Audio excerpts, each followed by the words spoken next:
Bonjour tout le monde. Merci d'être là. Après 9 ans de Justin Trudeau et les libéraux, tout est brisé. La vie coûte plus cher avec la pire inflation depuis 40 ans. Le coût de nourriture a augmenté 37 % plus rapidement au Canada qu'aux États-Unis. Et c'est consistant avec l'application des taxes et les déficits inflationnistes de Justin Trudeau et des libéraux.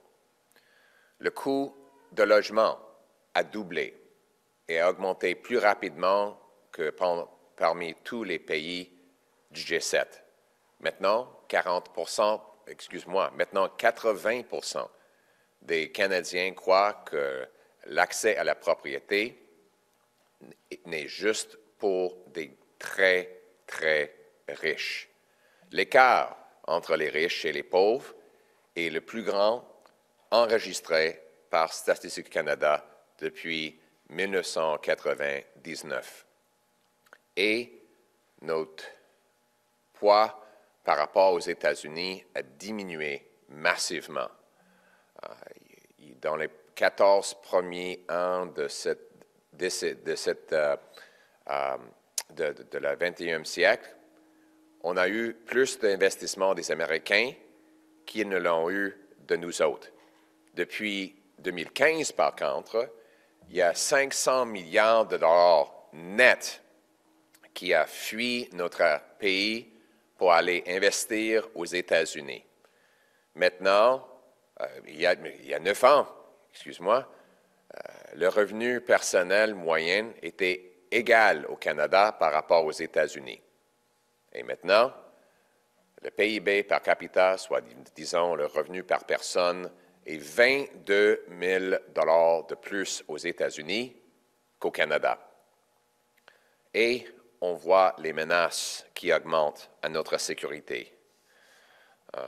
Comme j'ai dit, tout est brisé. Et Justin Trudeau a perdu le contrôle. Il est un chef faible. Il a perdu le contrôle des dépenses, il a perdu le contrôle de l'immigration et il a perdu le contrôle de la frontière. La frontière est certainement brisée. Regardons les faits. Selon les documents du gouvernement fédéral, juste 500 000 personnes sont au Canada de manière illégale. Les saisies de doses de fentanyl par la patrouille frontalière américaine à la frontière entre les États-Unis et le Canada ont plus que triplé entre 2023 et 2024. Au cours des 12 mois précédents, septembre 2024, la patrouille frontalière américaine a saisi 11 600 livres de drogue entrant aux États-Unis en provenance du Canada. En 2024, les gardes frontalières américains ont arrêté 10 fois plus de personnes traversant vers le sud depuis le Canada qu'en 2022. Chaque jour, 2 milliards de dollars de marchandises traversent physiquement la frontière entre les deux pays, donc c'est une relation qu'il faut préserver. Le Service canadien de renseignement de sécurité identifié, et je cite maintenant, 350 groupes de crimes organisés activement impliqués dans le marché intérieur du fentanyl illégal, selon Blacklocks et d'autres journalistes, d'après une demande de l'accès à l'information. Donc, nos services à renseignement ont averti notre premier ministre en janvier, presque il y a 1 an, qu'il y a 350 groupes criminels qui produisent le fentanyl.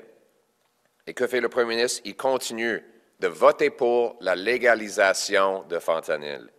Depuis que Trudeau a pris son poste de premier ministre, le nombre de rencontres de la patrouille frontalière américaine avec des personnes tentant d'entrer illégalement aux États-Unis depuis le Canada a augmenté de 632 %.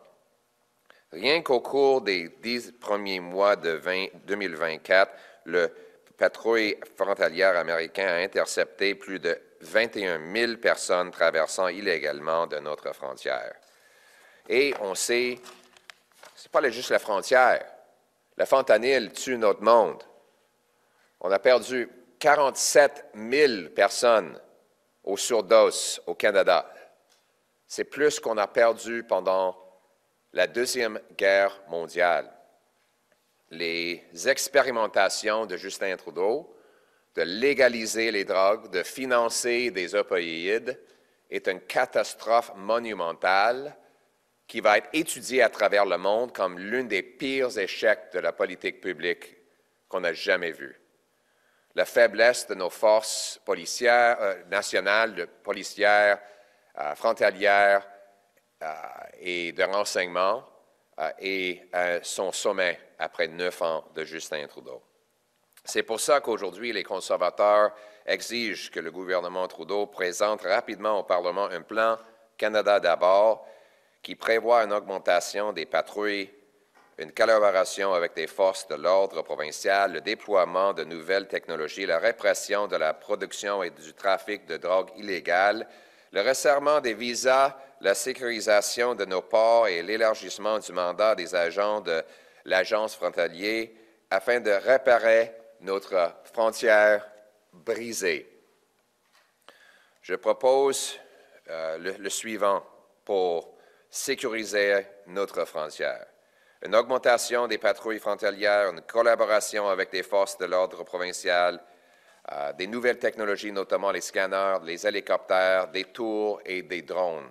Un resserrement des règles en matière de visa, une répression de la production et du trafic de drogue, et une sécurisation de nos ports en augmentant le nombre d'agents sur le terrain et de scanners.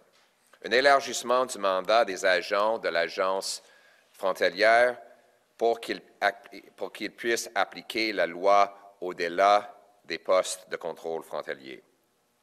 Justin Trudeau a perdu le contrôle du déficit de l'immigration et de notre frontière, et dans moins de 2 mois, le président Trump entrera en fonction et il menace la possibilité des tarifs sur notre pays liés à la réparation de notre frontière.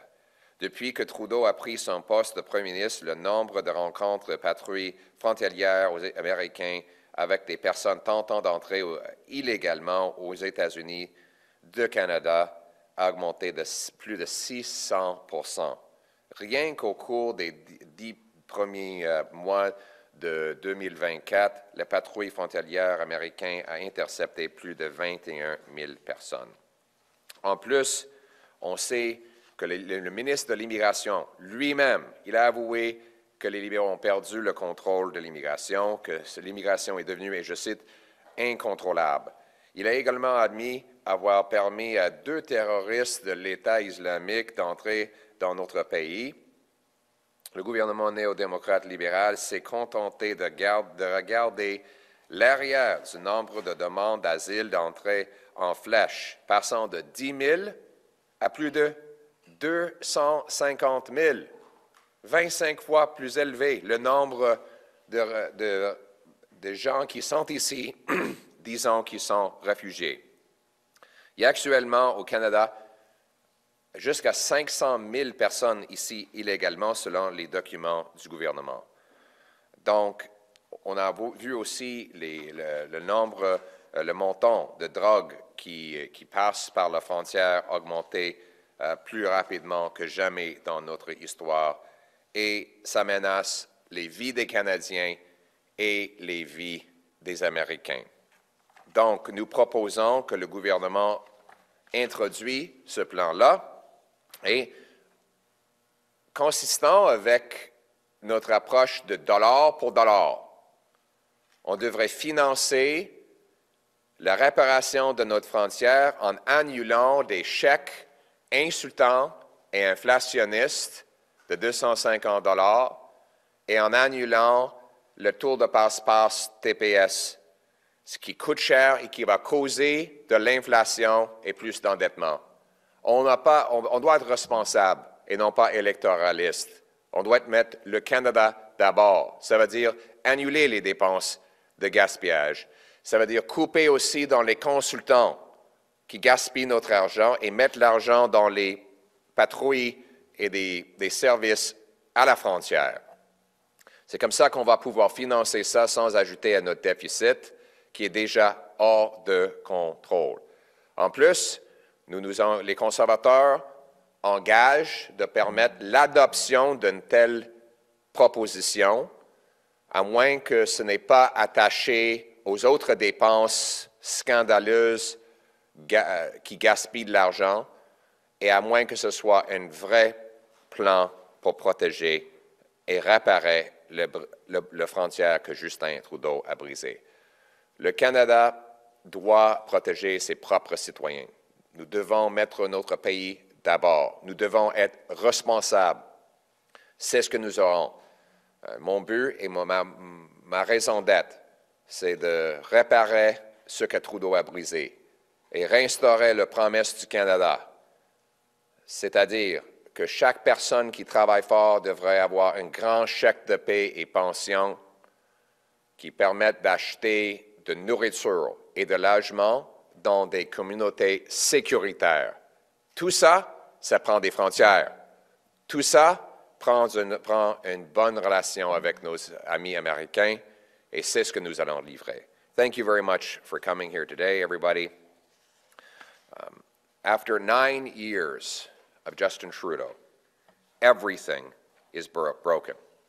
Work doesn't pay. Housing costs have doubled, rising faster than in any other G7 country, to the point where 80% of Canadians now, for the first time ever, believe home ownership is just for the very rich. Vancouver and Toronto are now among the most expensive housing markets in the world. We have 1,400 homeless encampments in Ontario alone, 35 in Halifax. Food prices have risen 37% faster in the United States than they have in Canada, a gap that has appeared and widened with the application of the carbon tax on the farmers who grow our food and the truckers who ship our food. A tax that Justin Trudeau and the NDP Liberals now want to quadruple to 61 cents a litre, which would not only starve our people and kill our jobs, but would grind our economy to a halt.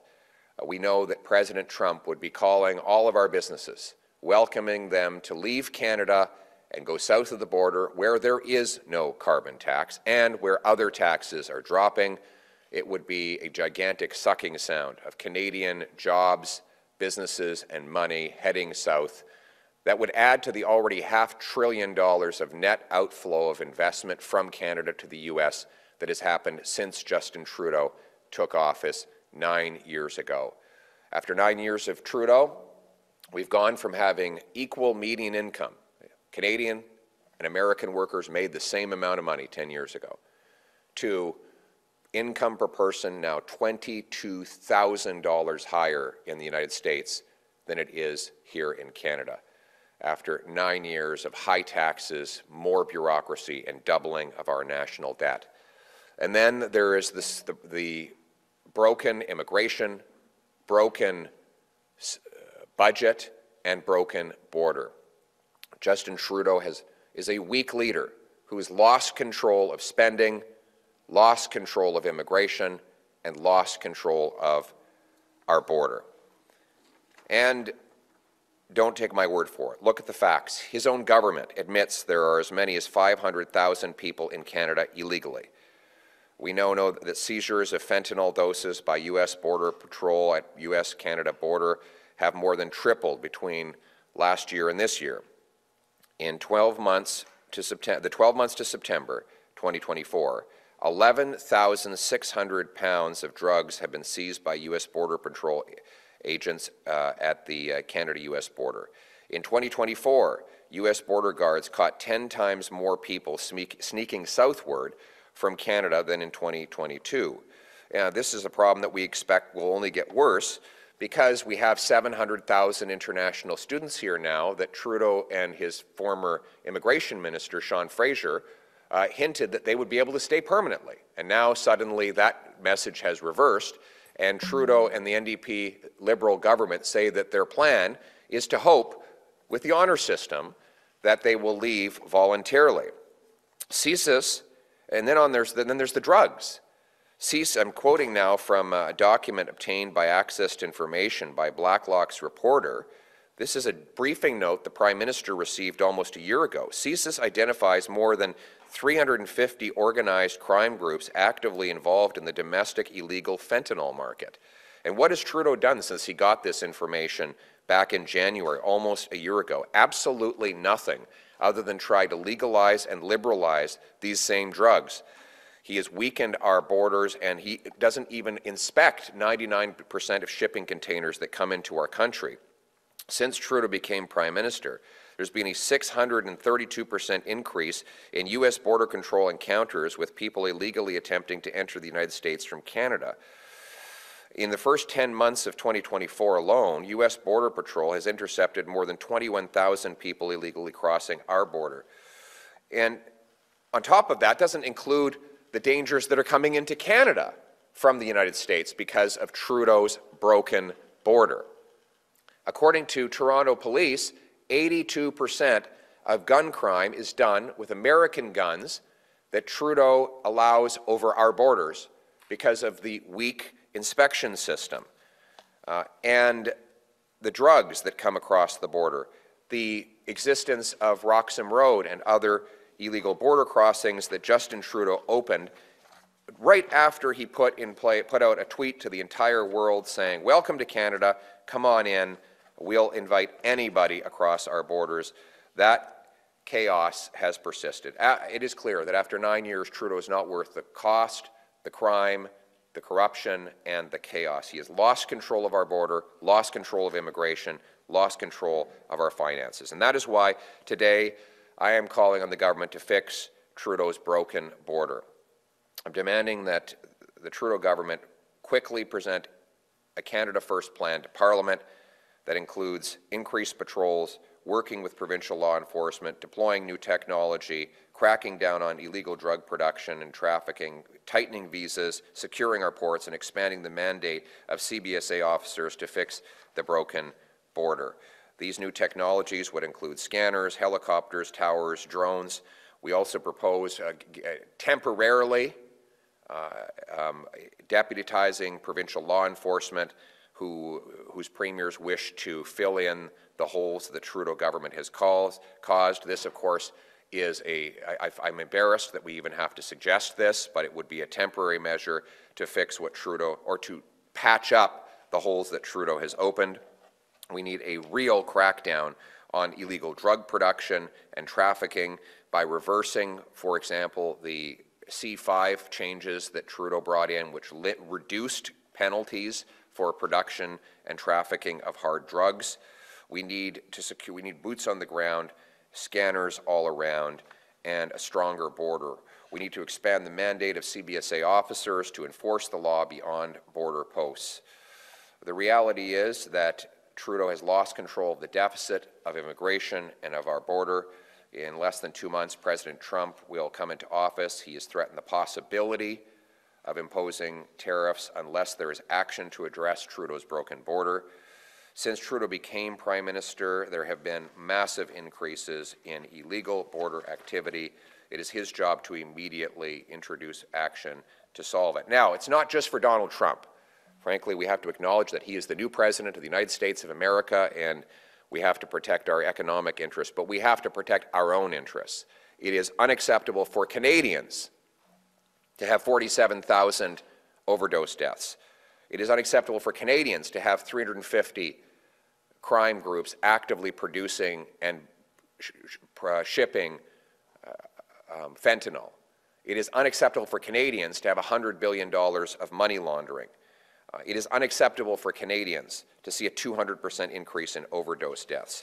Even if President Trump were not calling for this action, we should be doing it for our own country and for our own interests. And these increased border measures should be paid for using the dollar-for-dollar principle, which will guide my government. And that is why I'm proposing To fund a bolstered border, the Prime Minister should cut high-priced CBSA consultants and cancel the $6 billion of insulting inflationary spending, the two-month tax trick, and the inflationary checks. That money will only give us more inflation while jacking up debt. A $250 check will not mean anything to someone who loses their job because of a tariff dispute.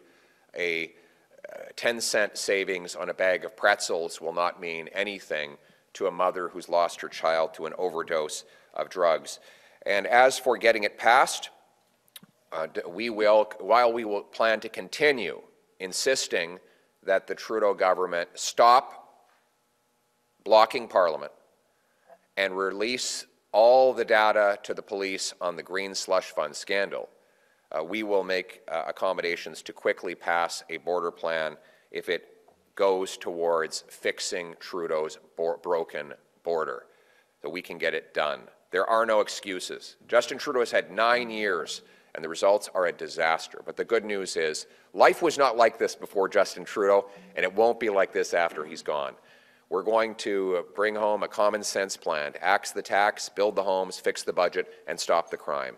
That requires a strong, robust border, like the one we had before Trudeau, with boots on the ground, with security at our ports and other land entries. It means a stronger armed forces, stronger police, and stronger law enforcement.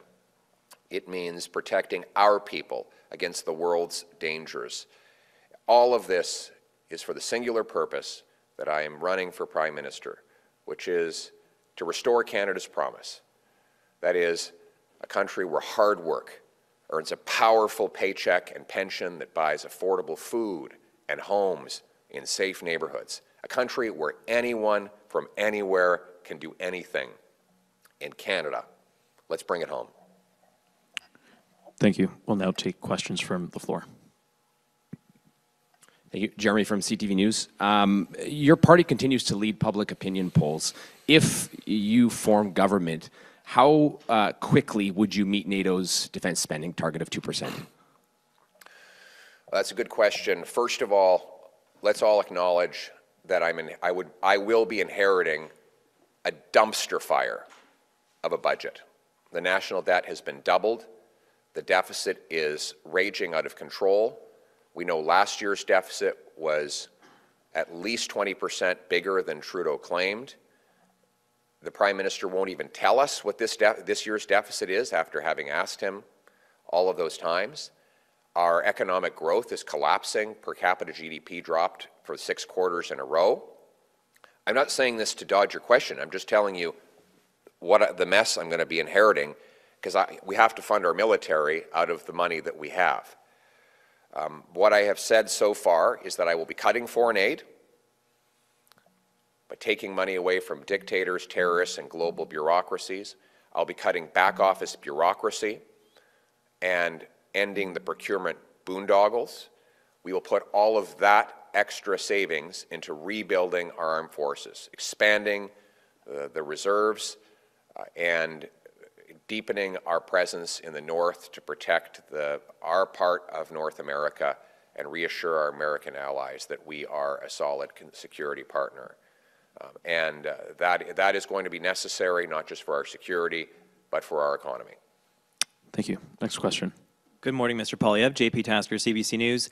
Can I ask you about asylum seekers? The number of asylum seekers has essentially tripled over the last 7 years. We're up to 130,000, on pace for more this year. The number of resettled refugees has also doubled.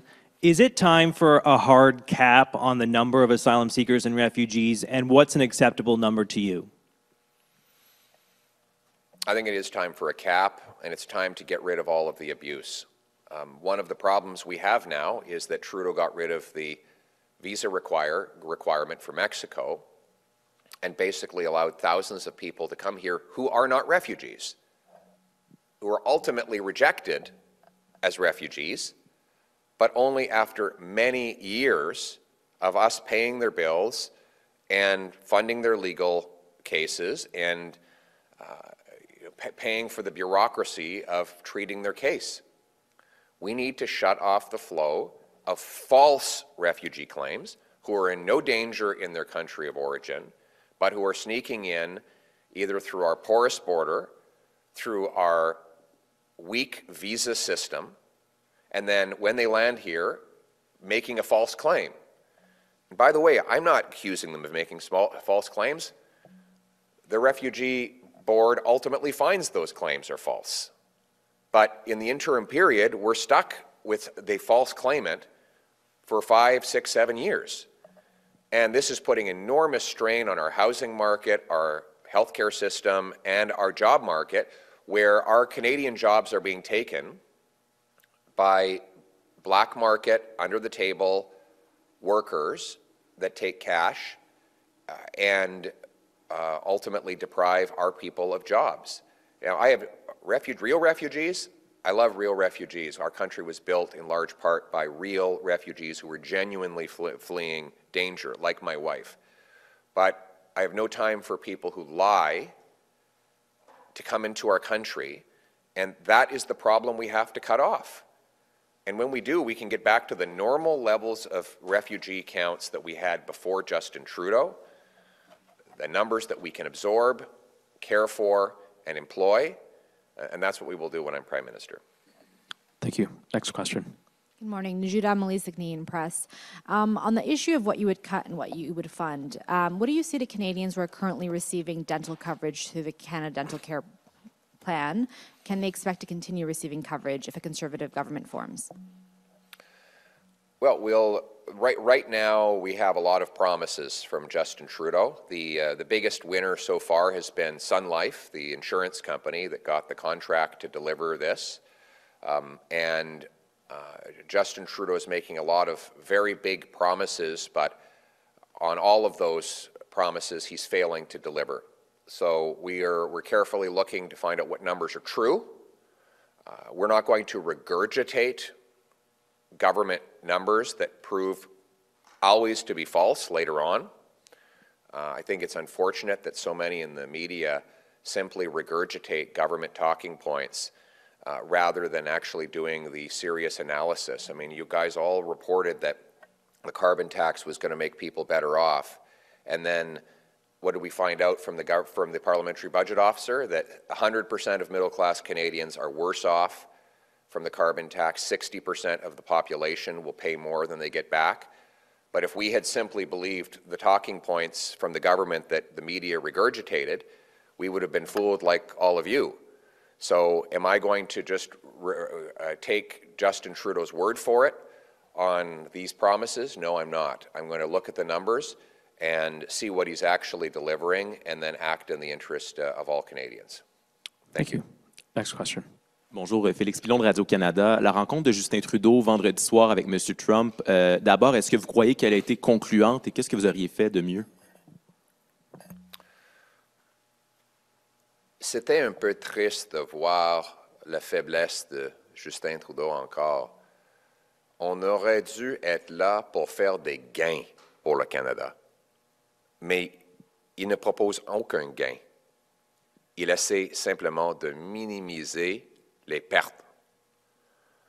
Donc, dans les années Harper, on cherchait les gains, comme le fin aux tarifs sur le bois d'œuvre, ce qu'on a accompli, ou l'exemption aux politiques de Buy America pour permettre nos entreprises de construction d'exporter leurs produits pour les grands projets américains, ce qu'on a accompli.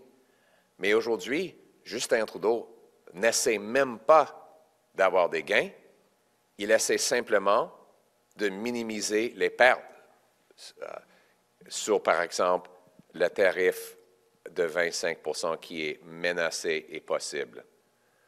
Et c'est pas possible, on ne peut pas simplement blâmer le fait qu'il y a un président agressif. M. Trudeau a eu des pertes de M. Biden et M. Obama aussi.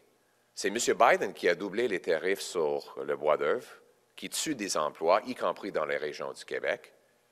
Et que fait Justin Trudeau? Est-ce qu'il annonce de son retour ici au Canada que le président Trump va mettre fin aux tarifs sur le bois d'œuvre, comme M. Harper a pu faire avec M. Bush? Est-ce qu'il annonce une extension au Buy America? Non. Il dit que peut-être on va pouvoir éviter une autre perte. Éviter des pertes, ce n'est pas un gain.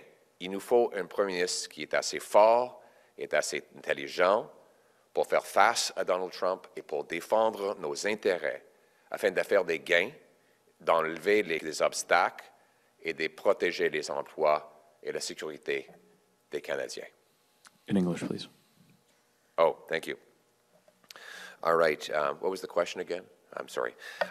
The question about the meeting, look, I just felt, well, while I'm a critic of Mr. Trudeau's, I did feel badly that he went in with such a position of weakness.